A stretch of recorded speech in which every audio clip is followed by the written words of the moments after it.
Wrap us up. As soon as Saul saw David go out against the Philistine, he said to Abner, the commander of his army, Abner, whose son is this youth? And Abner said, as your soul lives, O king, I do not know. And the king said, inquire whose son the boy is. And as soon as David returned from striking down the Philistine, Abner took him and brought him before Saul with the head of the Philistine in his hand. And Saul said to him, whose son are you, young man? And David answered, I am the son of your servant Jesse, the Bethlehemite. What's interesting about this, again, I referenced this last week. Why did he not know who David was?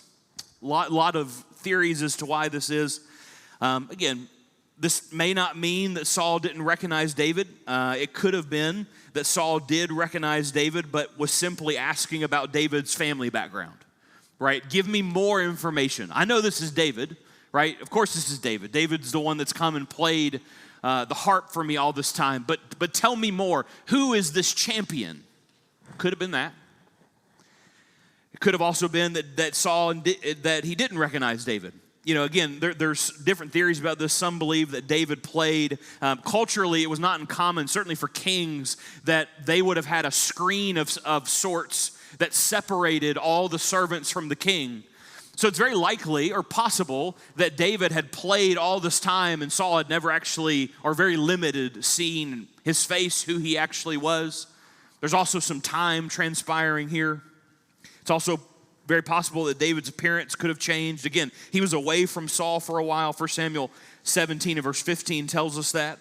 So it's possible that Saul didn't immediately recognize him, because Saul is going to go on to describe David as a young man. Again, not a youth, a young man, somebody that is old enough to be mature and grown.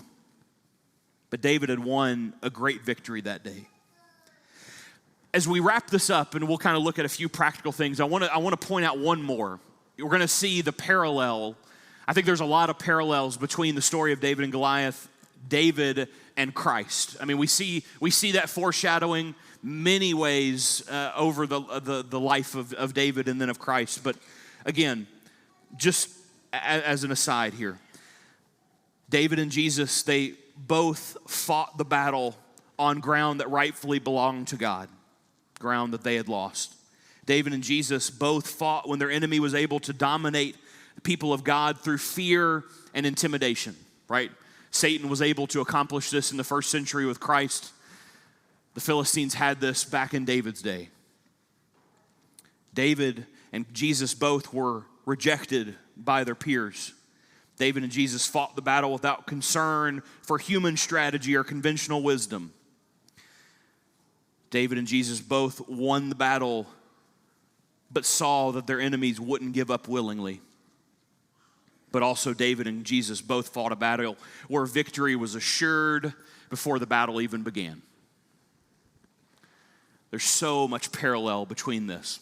I've got 3 practical things and we'll wrap up here tonight. Again, this is really a 2-part lesson and we'll get into chapter 18. Some of the latter half of 1 Samuel, even into 2 Samuel, give us some pretty lengthy chapters. So we may do some of these 2-parters because when we're talking, really anything over 25, 30 verses, we're struggling to get through that in a week. But 2 weeks, 3 things. Number 1, trust God's power over your own strength. This story is the quintessential. You and I can't do it, but with God's ability, we can. Again, David didn't rely on Saul's armor or military prowess, but on God who had delivered him over and over again. You and I will face those giants. We will. You will come up against impossible odds. The challenge, my challenge to you for you and I both collectively is don't rely on us. You probably already know this, but we will let ourselves down. It's just the truth. But God won't. This is a recurring theme in the Old Testament, especially in Joshua. We looked at Joshua 6 months ago or so. It's in Samuel as well. But remember, number 2, remember God's past faithfulness.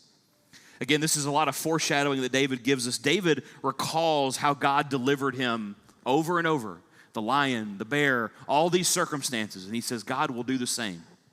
You and I will face giants. It's not a question. It's not a matter of if, it's a matter of when. one of the challenges for you is, are you remembering back to the faithfulness of God where he has delivered you from equal giants in the past? We a lot of times let our frustration and fear and anxiety over the present obscure the past. David didn't. And number 3 is that bold faith inspires others. Again, David stepped out in courage, inspired a whole army as a teenager. Not because of what he could do, but because of what God could do through him.